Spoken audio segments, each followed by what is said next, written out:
Bonjour à tous, j'espère que vous allez excellemment bien. Aujourd'hui, on se retrouve pour parler biathlon, pour faire le débrief des deux mass start du jour du côté de Kontiolahti. Oui, ce n'était pas des poursuites, mais des mass start. On a eu un sprint, mais pas de poursuite derrière. Donc, on avait deux mass start.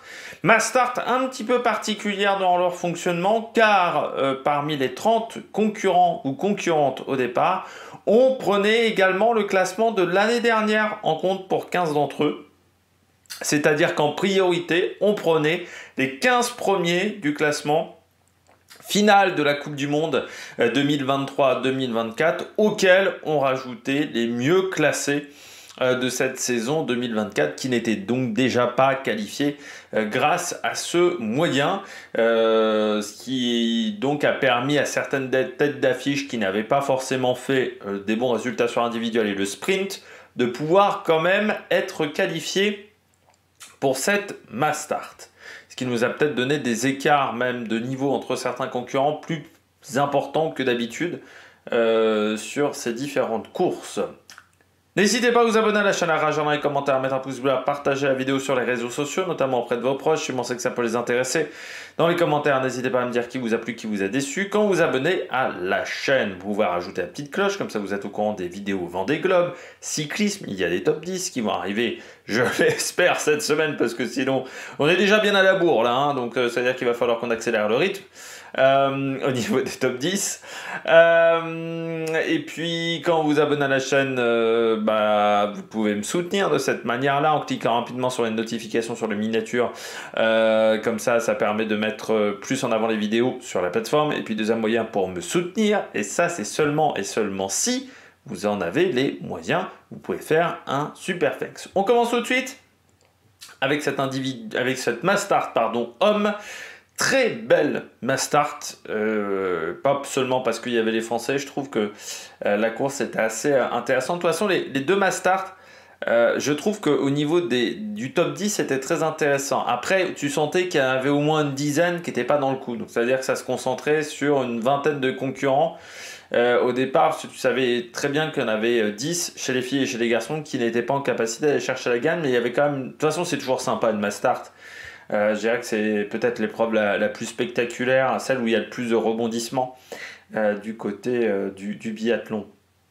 Alors Éric Perrault, belle victoire aujourd'hui d'Éric Perraut, qui confirme la performance qu'avait fait Emilien. Et puis Éric est tourné autour sur les premières courses. Il y avait toujours une petite erreur en trop, voilà, sur ces différentes courses. Un temps de ski où il en manquait un petit peu. Là, le temps de ski a largement progressé par rapport à l'individuel et par rapport au sprint. Et puis, il a fait moins d'erreurs que Quentin. Il était également moins d'erreurs que Sturla. Il fait en plus l'erreur, pas au pire moment, c'est-à-dire sur le deuxième coucher. Donc encore un moment où tu peux rattraper ton retard. Surtout qu'à ce moment-là, il a bien été aidé également par Stromsheim, qui était à ce moment-là en tête de peloton et qui a permis de limiter les écarts sur ce deuxième tour. Et Eric, ensuite, il fait le sans faute sur les deux bouts, et ça, c'était le plus important. Et c'est vrai que depuis le début de la semaine, il y avait toujours cette petite erreur en trop, mais on sentait qu'il était quand même pas mal, Éric Perrault. Il a manqué un petit peu sur le ski, tu vois, il a manqué un petit peu sur le tir, mais c'était quand même pas mal. Et là, il a réussi à tout mettre en place. Il y a aussi beaucoup de concurrents qui ont fait des erreurs. Ça a été une course qui était loin d'être propre pour beaucoup de concurrents, donc il fallait réussir à sortir son épingle du jeu. Et à ce petit jeu-là, Eric s'en est très très bien sorti, et puis surtout le tir debout qui a été très bon, et puis les temps de ski meilleurs que sur les dernières courses. Ça fait du bien pour cette équipe de France, parce qu'on a quand même connu des périodes très compliquées, et ça montre aussi que le travail qu'a réalisé Simon Fourcade en tant qu'entraîneur fonctionne. Ça a mis un petit peu de temps, mais voilà, c'est vrai que ça a été un choix des coureurs l'année dernière, de prendre Simon Fourcade, de changer d'équipe de staff. Ça a mis un petit peu de temps, mais là on s'aperçoit que les résultats arrivent, que voilà, on arrive à avoir des résultats, pas encore forcément la régularité d'une course à une autre. Ça va être la prochaine étape à acquérir. Mais au moins, on est en capacité d'aller chercher des victoires sur la saison et de concurrencer un peu plus les Norvégiens également pour les relais. Donc ouais, maintenant il y a match, ce qui n'était pas forcément le cas depuis 2 ans où les Norvégiens pardon, étaient au-dessus, largement au-dessus. Bah là, c'est un petit peu différent. On sent que les Norvégiens en termes de temps de ski, c'est pas exceptionnel. Et on sent surtout que les Français sont en capacité d'aller les concurrencer. Donc voilà, belle performance d'Éric Perrault et beau doublé avec Quentin Fillon-Maillet qui était excellent sur les skis aujourd'hui. Vraiment très très costaud sur les skis, notamment dans le dernier tour, mais vous regarderez, ces temps de ski sont vraiment très bons. Dommage encore une fois le coucher, parce que ça lui coûte la victoire, ce 8 sur 10 sur le coucher. Mais il a bien réussi à se servir notamment à se servir de Johannes Beu, parce qu'il s'est longtemps retrouvé avec Johannes. Voilà, pour pas trop consommer d'énergie dans sa remontée vers les avant-postes. Un très bon dernier tir debout. Ça, le tir debout est plutôt réussi, parce qu'une erreur, gérer un 9 sur 10 sur un tir debout, c'est satisfaisant. Du côté de Quentin Fillon-Maillet, voilà, c'est encore une fois ce tir couché qui est loin d'être parfait pour le moment pour Quentin Fillon-Maillet. Je m'excuse, hein, j'ai eu un petit bâillement. J'ai bloqué un bâillement. Mais voilà, du côté de Quentin Fillon-Maillet, une course qui a été très intéressante sur les skis. Sur le tir, il y a encore des choses à consolider, notamment sur le coucher. Voilà, ça serait bien qu'avant Orphilson, on retravaille ça, je pense, du côté de Quentin Fillon-Maillet. Même s'il ne faut pas trop que ça devienne aussi une obsession. Mais voilà, il faut peut-être refaire des choses plus simplement, peut-être. Mais voilà, du côté de Quentin Fillon-Maillet, ce tir debout là est bien en place. Sur la troisième,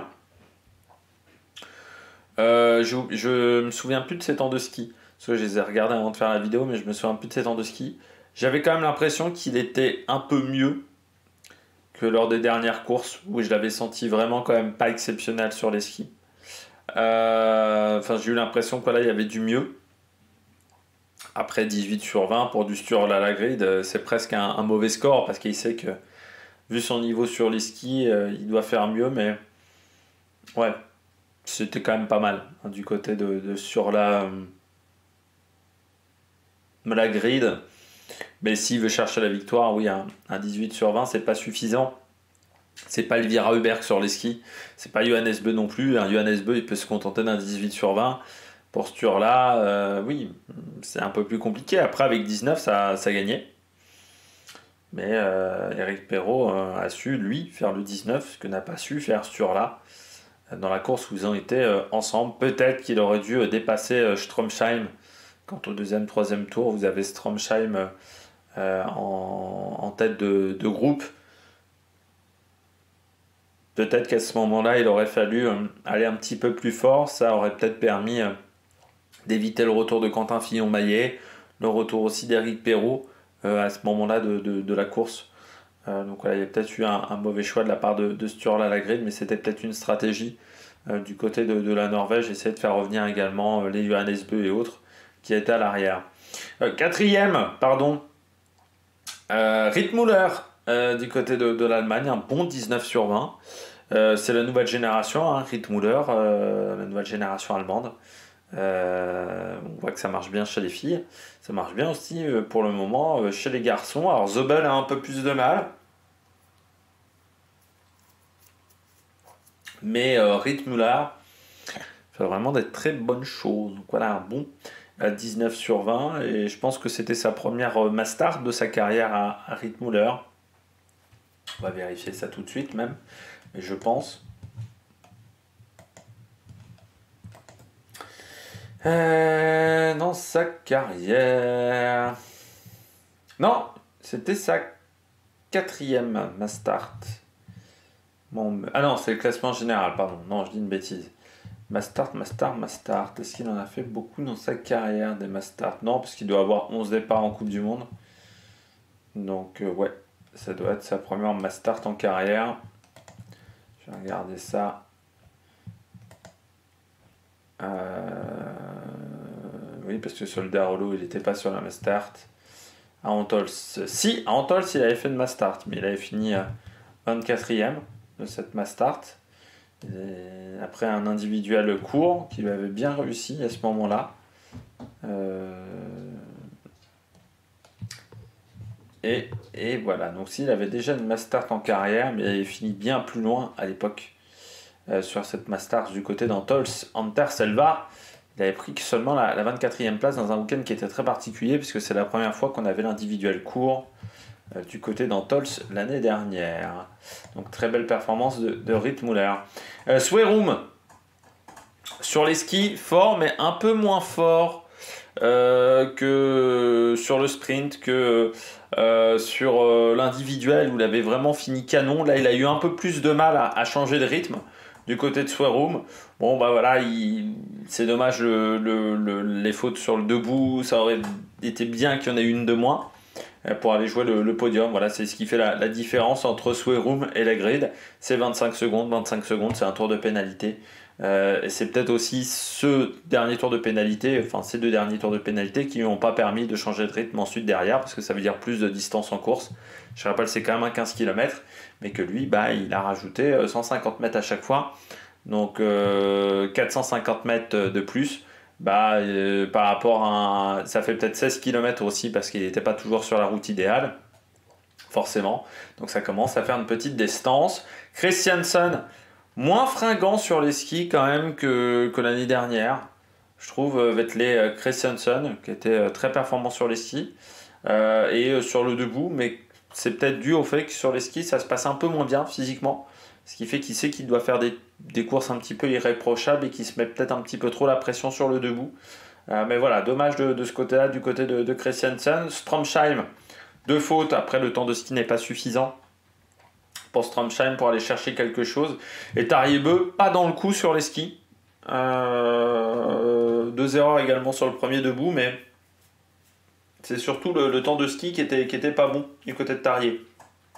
Johannes, j'ai envie de dire qu'on a un petit peu le même niveau de tir que l'année dernière sur le mois de décembre, où c'était assez régulier son tir, hein, pour ceux qui se souviennent, l'année dernière en décembre.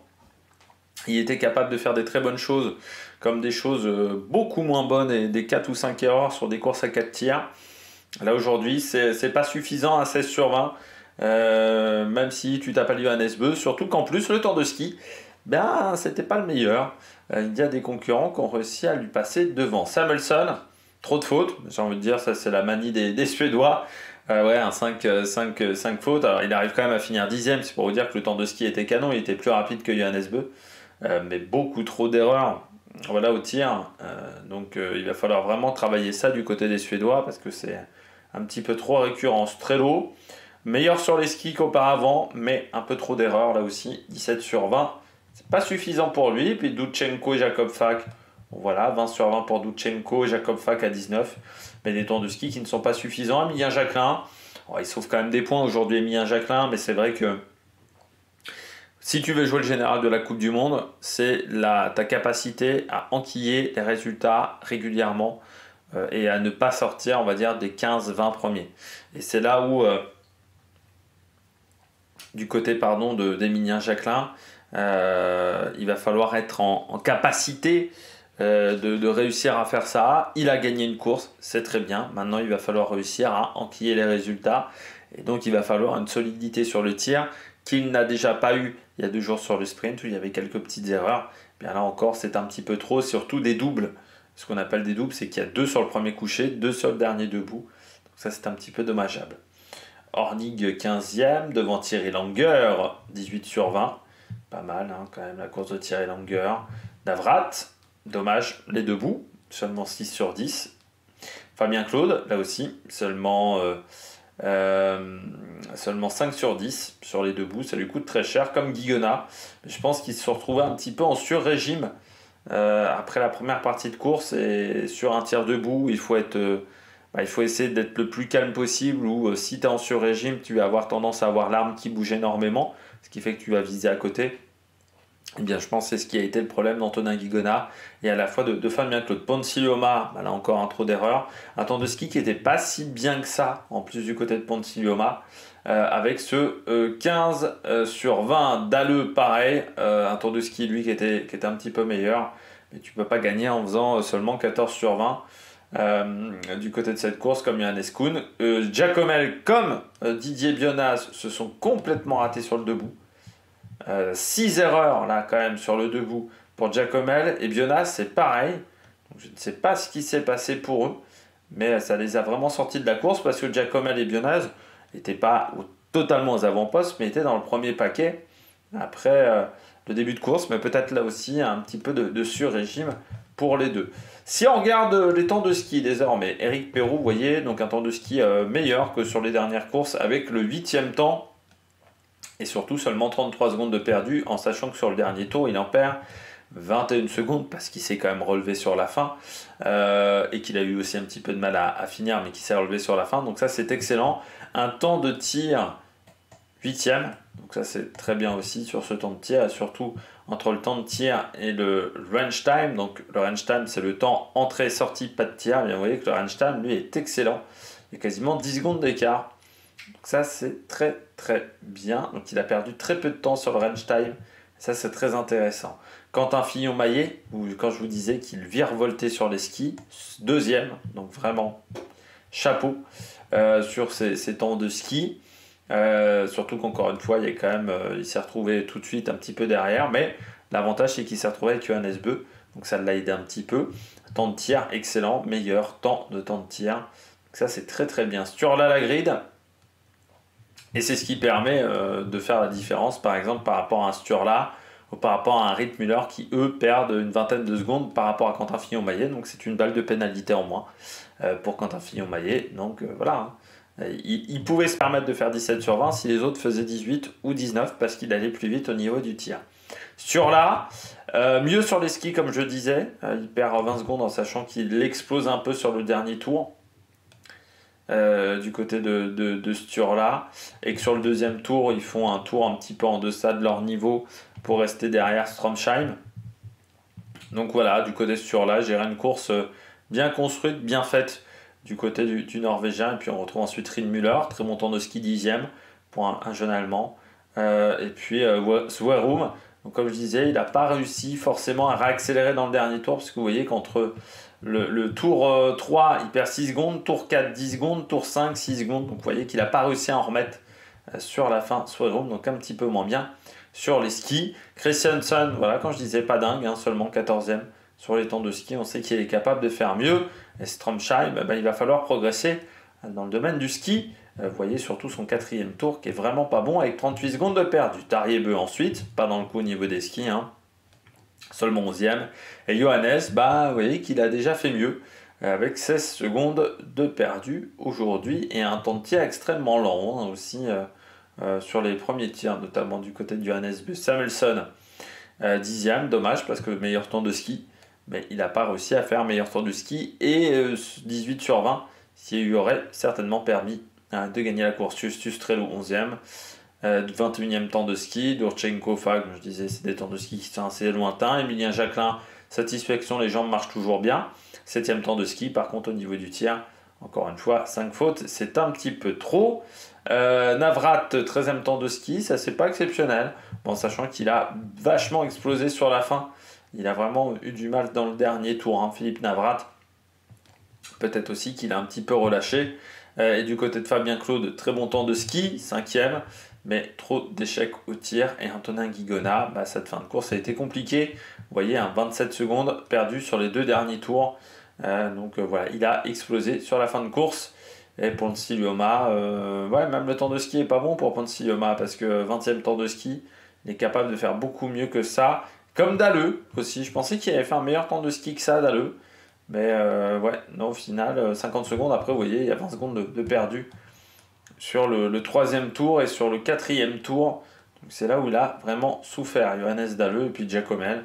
C'est dommage, un temps de ski qui était meilleur que sur les dernières courses, mais trop de déchets au tir, et on voit les progrès de Didier Bionaz avec un 12e temps de ski c'est pas mal. Maintenant, il va falloir réussir à faire bon temps de ski et bon temps et bonne performance au tir. On passe à la Mastart féminine. Dans cette Mastart féminine, eh bien, Elvira Oberg, aujourd'hui, elle est au-dessus sur les skis. Hein. La course au niveau du tir, elle est pas parfaite. Même si j'ai bien aimé son dernier tir. Ses tirs debout, je les ai bien aimés parce que elle a tendance parfois à vouloir se précipiter. Or, je pense qu'Elvira Oberg a le temps de faire les choses grâce au fait qu'elle est au-dessus au niveau des skis. Donc quand tu es au-dessus au niveau des skis, tu peux prendre le temps. Martin Fourcade, par exemple, pour ceux qui s'en souviennent, n'avait pas un tir très rapide. Une grande partie de sa carrière, Martin Fourcade a un tir qui est plutôt lent. Parce qu'il pouvait prendre le temps de faire les choses correctement, vu qu'il avait une énorme marge de sécurité. Je pense que Elvira Oberg, que la Suède devrait y réfléchir dans sa manière d'appréhender le tir. Parce que là, bon, il y a encore un 18 sur 20. Alors oui, aujourd'hui, il y a de la chance, c'est que personne ne fait une course véritablement parfaite, à part Vanessa Voigt, et que Vanessa Voigt, elle doit lui coller 1 minute dans la tête ou 1 minute 20 dans la tête. Mais si tu as une Justine Brezas qui fait une course très bonne, enfin qui fait une très bonne course, Justine, si tu as une Lou Jean Monod qui fait pas d'erreur, Elvira ne gagne pas aujourd'hui. Elle ne peut pas, enfin si elle veut jouer le général de la Coupe du Monde, elle ne peut pas seulement se contenter d'attendre que les autres fassent des fautes. Il faut aussi qu'elle tire mieux, qu'elle tire avec plus de pourcentage. Donc certes, bon, c'est une victoire, elle fait quand même un 18 sur 20. Je trouve que son debout est très bien. Sa deuxième partie de course est très intéressante, je trouve. Ça, c'est à garder. Le coucher, bon, voilà, je pense qu'il y a un tir quand même qui part très très loin de la cible. Donc ça, c'est un petit peu dommageable du côté d'Elvira Oberg. Mais j'ai pas trop regardé ses temps de tir. On peut regarder même rapidement là. Je pense qu'elle peut prendre encore plus le temps. Ou c'est peut-être l'inverse du côté d'Elvira Oberg. C'est qu'elle devrait aller plus vite. Peut-être qu'elle n'a pas un timing de tir qui ne lui convient pas sur le coucher.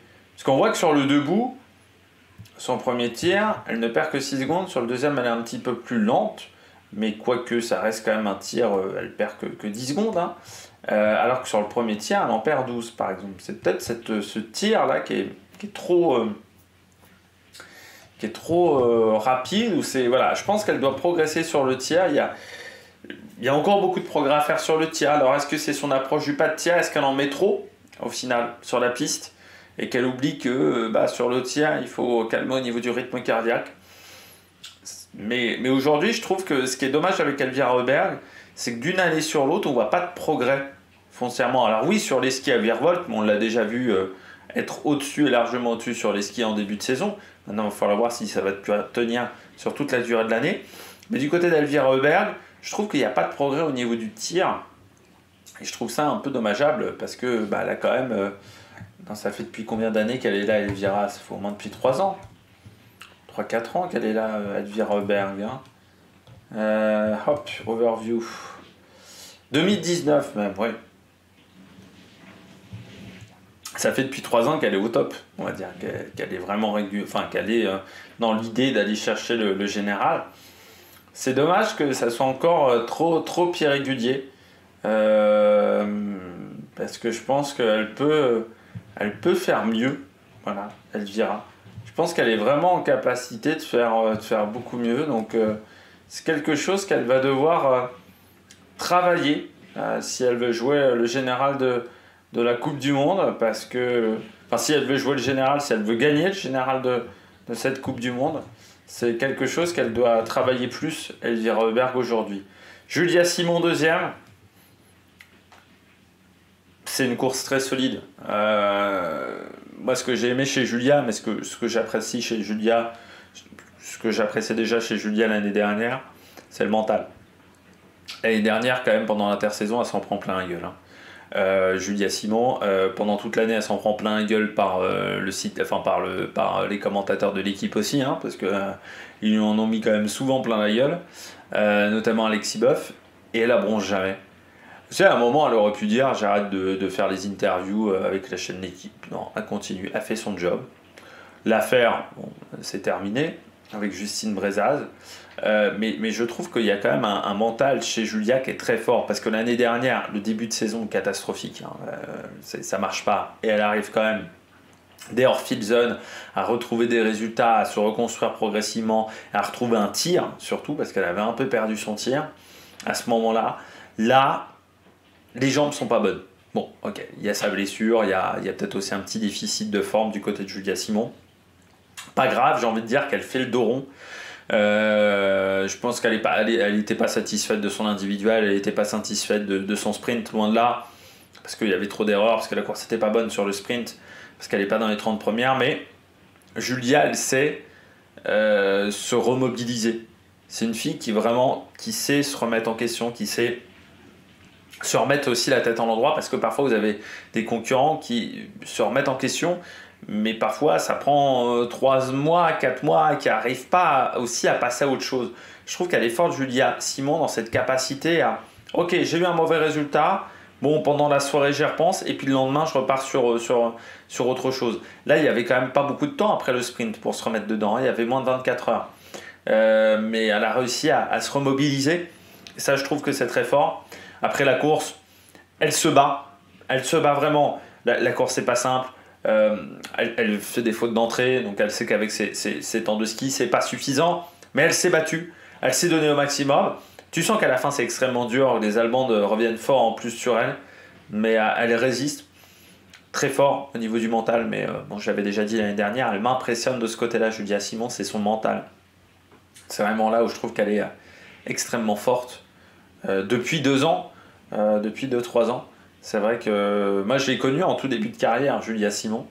Je me souviens quand elle est arrivée, on nous disait qu'elle était très forte sur les skis. Moi je trouvais pas ça si bien que ça, on va dire à l'époque.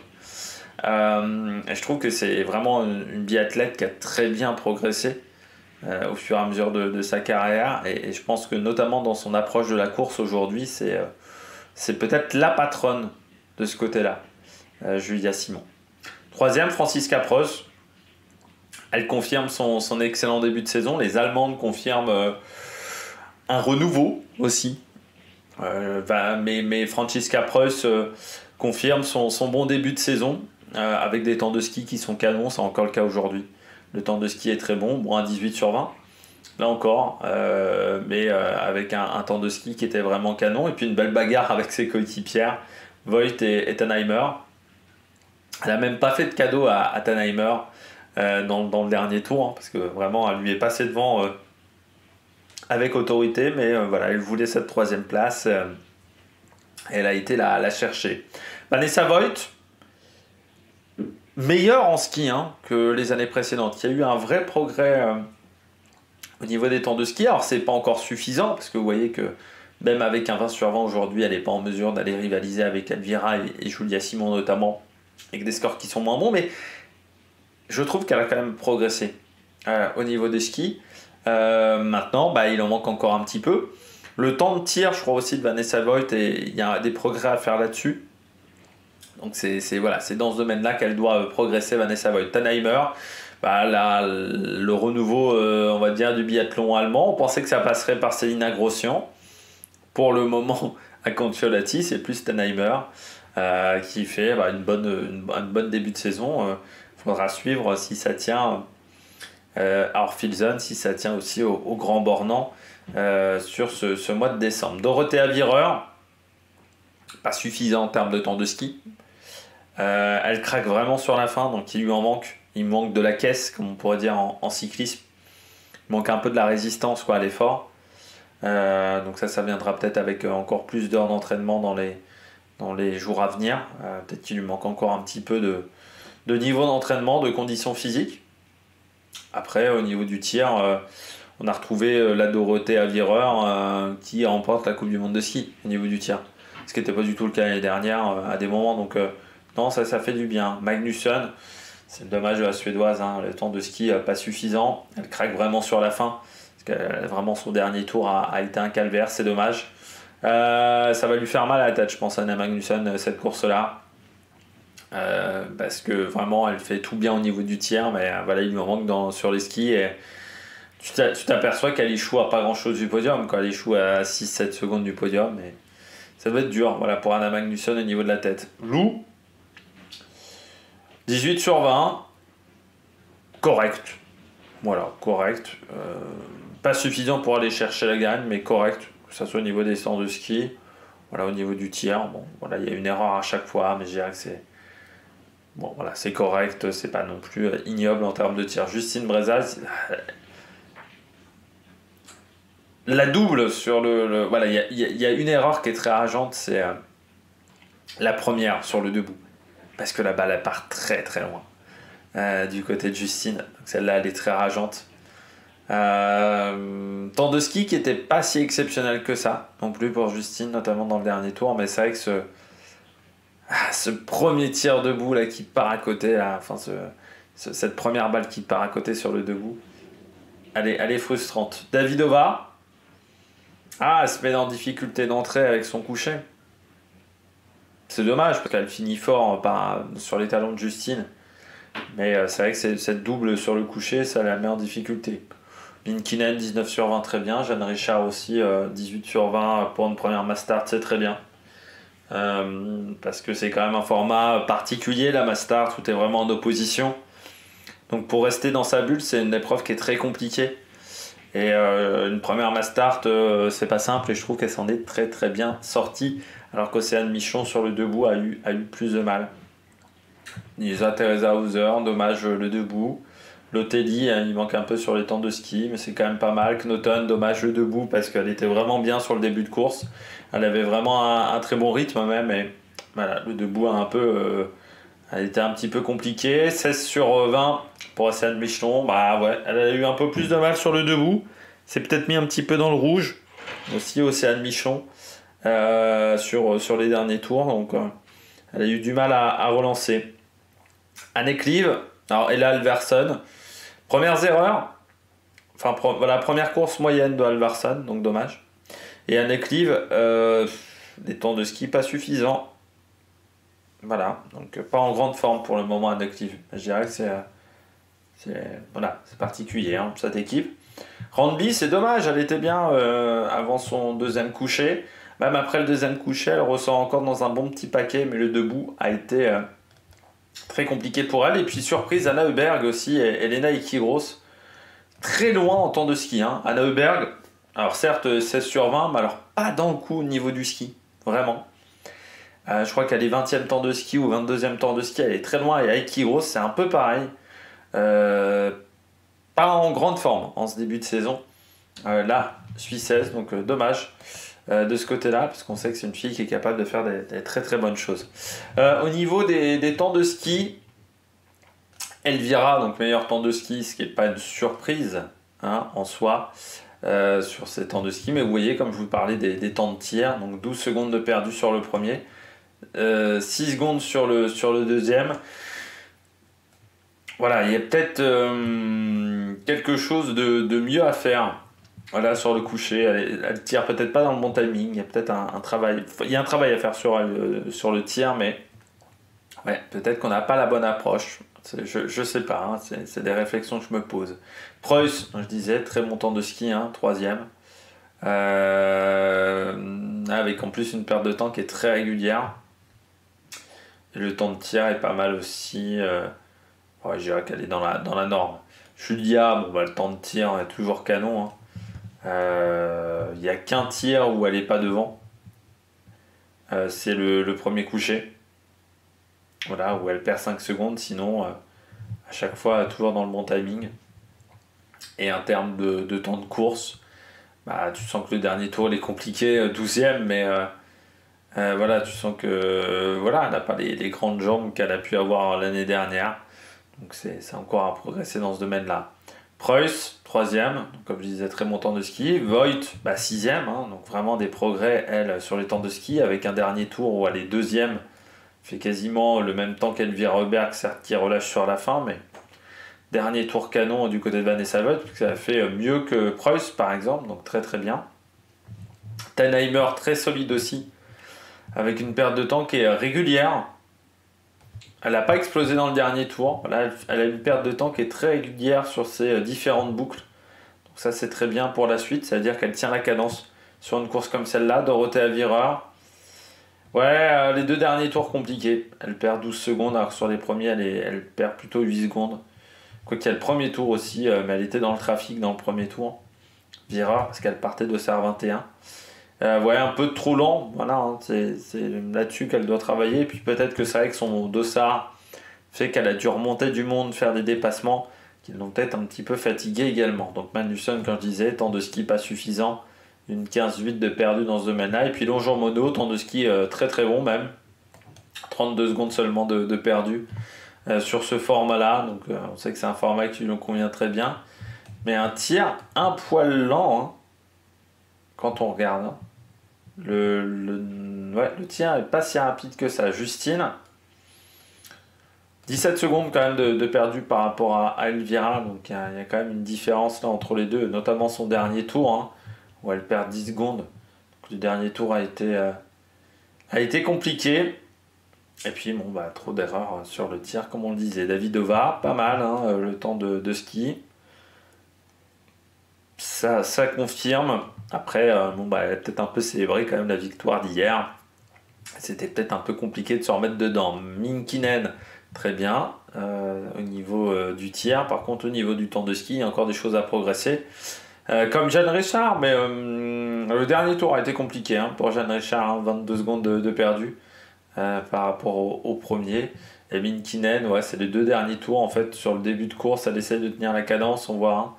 Mais ensuite, plus la course se poursuit, plus ça devient compliqué ensuite.